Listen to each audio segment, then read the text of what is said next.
नमस्कार दोस्तों, एक बार फिर से आप सबका बहुत बहुत स्वागत है। जिस तरीके से लगातार बहुजन समाज पार्टी यानी बीएसपी सुप्रीमो बहन मायावती के ऊपर देश भर में आपने एक आरोप सुना होगा कि बहुजन समाज पार्टी किस तरीके से भारतीय जनता पार्टी की बी टीम है और उनके इशारे पर चुनाव लड़ती है।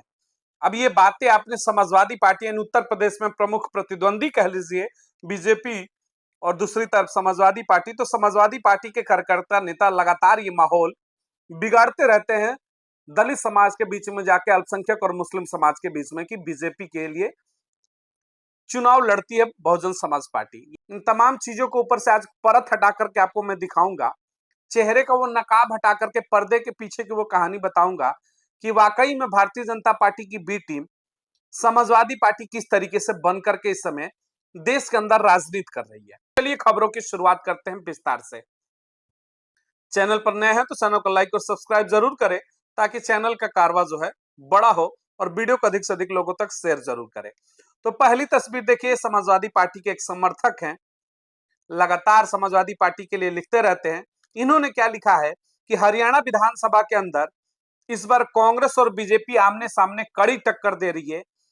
दलित, इन्होंने देखिए कोट करते हुए लिखा कि दलित पिछड़े को वोटों को इस बार बिखराव नहीं होना चाहिए और खुलकर के किसी तीसरे पाले में मत जाइए, कांग्रेस को समर्थन करिए ताकि भाजपा के वहां से विदाई हो। ये समाजवादी समर्थक है, ये समाजवादियों के विचार है बसपा को लेकर के कि किसी भी हाल में बहुजन समाज पार्टी की राजनीति जो है वो समाप्त हो जाए। ये व्यक्ति खुल करके वहां पर भाजपा के लिए बैटिंग कर रहा है, कांग्रेस के लिए बैटिंग कर रहा है और कह रहा है कि दलित वोटर जो है किसी तीसरे पाले में नहीं जाकर के कांग्रेस और भाजपा में ही लड़ाई है। किस तरीके से लड़ाई है, किस आंखों से ये व्यक्ति देखता है नहीं पता है, लेकिन सोचना होगा। जिस हरियाणा के अंदर लाखों की संख्या में समर्थक रैलियों में पहुंच रहे बहन मायावती को सुनने के लिए, विपक्ष के पसीने छूट चुके हैं और वहां पर समाजवादी पार्टी के जो कार्यकर्ता नेता हैं वो अंदर खाने से बैटिंग करें, किसी भी तरीके से भाजपा को वहां पर मदद हो जाए, बसपा के पाले में वोट ना जाए। ये इनके समाजवादी विचार है। तो चलिए मैं दिखा दे रहा हूं कुछ तस्वीरें भी। पहली तस्वीर देखिएगा, किस तरीके से माननीय मुलायम सिंह यादव शायद नरेंद्र मोदी के कानों में ये बात कहते हुए नजर आ रहे होंगे कि हम तो चलो जी बसपा को बदनाम करके रखेंगे कि आपकी बी टीम है, आप हमारी मदद करते रहना, शायद यही कानों में बोल रहे होंगे। दूसरी तस्वीर में देखिए कैसे बाप बेटा दोनों गुलदस्ता लेकर के नरेंद्र मोदी के स्वागत में खड़े हैं। अब कुछ लोग कहेंगे कि मुख्यमंत्री तो 17 का ही है, बिल्कुल होगा। अगली तस्वीर देख लीजिएगा, किस तरीके से वहां पर आपको गृह मंत्री अमित शाह, नरेंद्र मोदी, मुलायम सिंह यादव स्वर्गीय और वहां पर अखिलेश यादव ठहाके लगाते हुए तस्वीरें देखिएगा। ऐसी हजारों तस्वीरें हैं भारतीय जनता पार्टी के नेताओं, आरएसएस प्रमुख और तमाम लोगों के साथ इनकी बैठी हुई तस्वीरें। इन मौजूदा दौर के लोकसभा के स्पीकर हैं ओम बिरला के साथ की तस्वीर देखिएगा अखिलेश यादव की।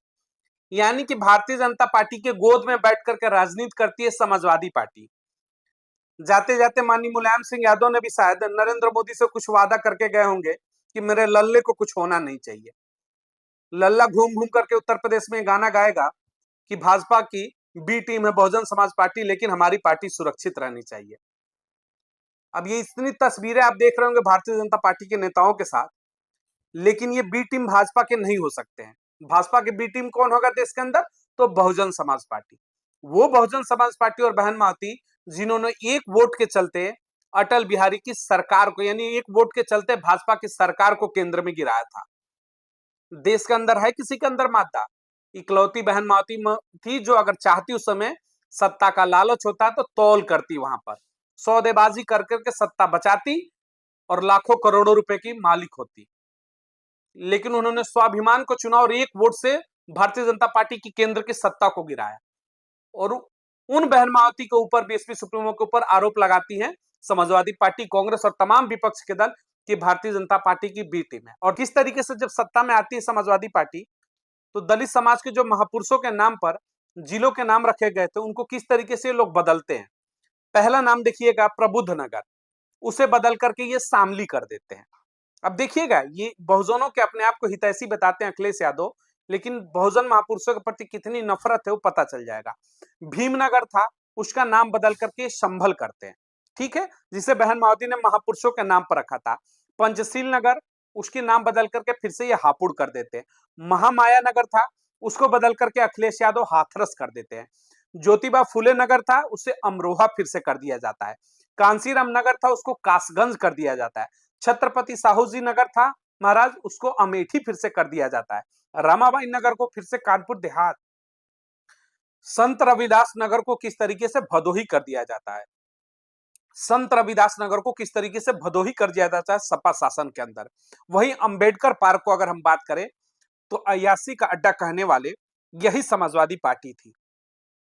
अब सोचिएगा, बच्चे हैं, बच्चों से गलतियां हो जाती हैं, बच्चे हैं, बच्चों से गलतियां हो जाती है। माननीय मुलायम सिंह के भी बयान थे छेड़खानी के मामले पर, उत्पीड़न के मामले पर बच्चियों के। अब देखिएगा, ये वो समाजवादी पार्टी थी, उसके चेहरे थे जो मैंने जिलों के नाम बताए।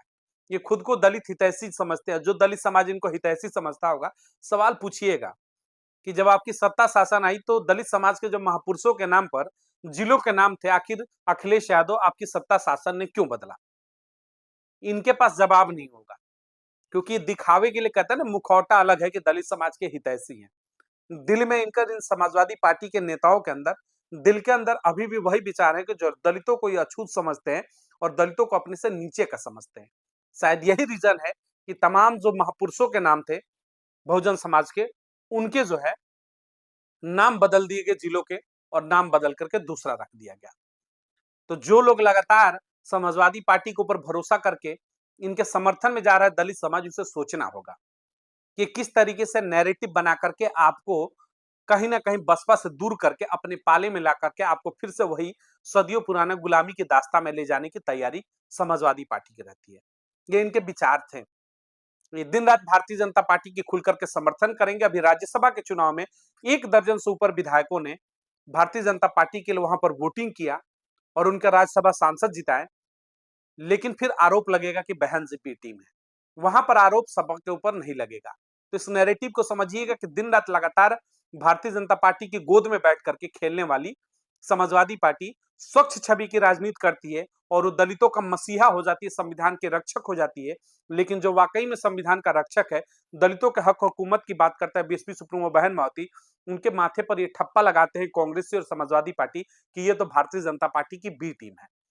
तो ये दोहरे चरित्र के जो समाजवादी चेहरे हैं, इनसे बचिएगा, बच कर रहना होगा और खुलकर के अब जवाब देना सीखिए। अगर कहे कि भारतीय जनता पार्टी की बी टीम है तो उनके मुंह पर ये तस्वीरें मारो कि ये तस्वीरें देखो, अखिलेश यादव, माननीय मुलायम सिंह यादव, वहां पर स्वर्गीय जिस तरीके से अमित शाह, नरेंद्र मोदी किस तरीके से ठहाके लगाते हुए, हजारों तस्वीरें हैं। आप मुलाकात करते हैं तो राजनीतिक मुलाकात है, लेकिन हम चुनाव लड़ दे तो फिर हम भारतीय जनता पार्टी की बी टीम हो जाते हैं। क्यों? क्योंकि आपके दिमाग में सिर्फ और सिर्फ दलित समाज के प्रति उत्पीड़न भरा है, नफरत भरी है। और ये नफरत तो 1995 में किस तरीके से गेस्ट हाउस कांड के रूप में विस्फोटक रूप से सामने आया था, किसी के सामने आज दलित समाज भूला नहीं होगा। तो इस समाजवादियों की जो कुंठा थी 95 में, किस तरीके से बहन मावती के ऊपर हमला कर दिया इन लोगों ने, और गेस्ट हाउस कांड देश के अंदर चर्चित रहा कि बहन मावती की राजनीति और उनके जीवन को खत्म करने के पीछे पड़ गए थे ये समाजवादी पार्टी के तमाम चेहरे। तो ये इनकी हकीकत है, ये इनकी सच्चाई है। अभी वर्तमान में मांग उठ रही है कि माननीय मुलायम सिंह यादव को भारत रत्न दिया जाए। अब सर्वोच्च भाई पुरस्कार होता है भारत का, कहते हैं कि भाई सम्मानित कार्य किया है अपने समाज के लिए, उत्कृष्ट कार्य किया है तो आपको भारत रत्न मिलना चाहिए। तमाम जो समाजवादी पार्टी के समर्थक है वो इस समय देश में ये ट्रेंड चला रहे हैं कि भारत रत्न मिलना चाहिए। मेरा एक सवाल है कि क्या वाकई में आपने समाज के लिए इतना उत्कृष्ट कार्य कर दिया कि मान्यवर कांसीराम से पहले आपको भारत रत्न दे दिया जाए? अगर भारत रत्न मिलता है तो क्या वाकई में आपकी काबिलियत यही थी कि एक दलित समाज की बेटी के ऊपर आप लोगों ने गेस्ट हाउस कांड कराया, उसमें आप नामजद थे, एक दलित समाज की बेटी की राजनीति को खत्म करने का आपने प्रयास किया, तो क्या आपने इतना बड़ा कार्य कर दिया देश हित के लिए? आप लड़कियों और बेटियों के ऊपर, इज्जत के ऊपर अगर कोई बुरी नजर डालता है, उसकी इज्जत के साथ खिलवाड़ करते तो आप कहते थे कि लड़के हैं, गलती हो जाती है। अब ऐसे व्यक्ति के लिए भारत रत्न की मांग होती है तो बड़ा दुर्भाग्य हो इस देश का, बड़ा दुर्भाग्य लगता है इस देश का कि ऐसे लोगों के ऊपर भी भारत रत्न की चर्चा होती है। एक दलित समाज की बेटी अगर राजनीति में ऊपर आ रही थी तो देश के अंदर गेस्ट हाउस कांड कर दिया जाता है। प्रयास करते हैं कि दबा दो, इसे खत्म कर दो, और वैसे व्यक्ति को भारत का सर्वोच्च पद मिलेगा तो मेरी तरफ से तो सदा ही इसके लिए विरोध रहेगा। एक भारत रत्न की गरिमा होनी चाहिए। आप दलित समाज की जिस राजनीति से आप नफरत करते हैं, जिस राजनीति को आप खत्म करना चाहते थे, वैसे व्यक्तियों के लिए अगर भारत रत्न दिया जाता है, तो वाकई में अब सोचने का विषय होगा कि कहीं ऐसा तो नहीं कि देश के अंदर उन तमाम असामाजिक तत्वों को एक प्रोत्साहन मिलेगा कि तुम दलितों के ऊपर उत्पीड़न करो। जो जितना ज्यादा दलित उत्पीड़न करेगा, उसे उतना बड़ा ही पुरस्कार दिया जाएगा। शायद अगर माननीय मुलायम सिंह यादव को ये पुरस्कार मिलता है, तो इस पर मुहर लग जाएगी, इस पर ठप्पा लग जाएगा कि दलित उत्पीड़न करने वालों को देश में सराखों पर रखा जाता है। ये एक बड़ा विषय है, सोचना होगा। मिलेंगे अगली तमाम बड़ी खबरों को लेकर के। आज की खबर दिखाने का मकसद यही था कि चुनाव से पहले जिस तरीके से भाजपा की बी टीम बनाने पर तुली हुई है विपक्ष, कि उनके चेहरे को समझिए कि गोद में बैठते हैं आप, समर्थन करते हैं भारतीय जनता पार्टी का खुल करके, समाजवादी पार्टी आप, लेकिन आप मुहर लगाते हैं बहुजन समाज पार्टी के ऊपर की भारतीय जनता पार्टी की बी टीम है। अब चुनना आपको कि बहन मावती का समर्थन करके आप बेहतर भविष्य को चुनते हैं, या फिर नकली मुखौटा लगा करके संविधान रक्षक बने अखिलेश यादव और राहुल गांधी के पाले में जाकर के अपने भविष्य को अंधकार में आप ले जाएंगे। फैसला आपके हाथ में है। मिलेंगे अगली तमाम बड़ी खबरों को लेकर के। वीडियो को अधिक से अधिक लोगों तक शेयर जरूर करें और चैनल को लाइक और सब्सक्राइब जरूर करें, ताकि चैनल का कारवा बढ़ेगा तो बहुजन समाज की लड़ाई जो है पूरे देश के अंदर हम और आप मिलकर के एक मुश्त एक साथ लड़ेंगे और इस कारवा को आगे बढ़ाएंगे। बहुत बहुत धन्यवाद।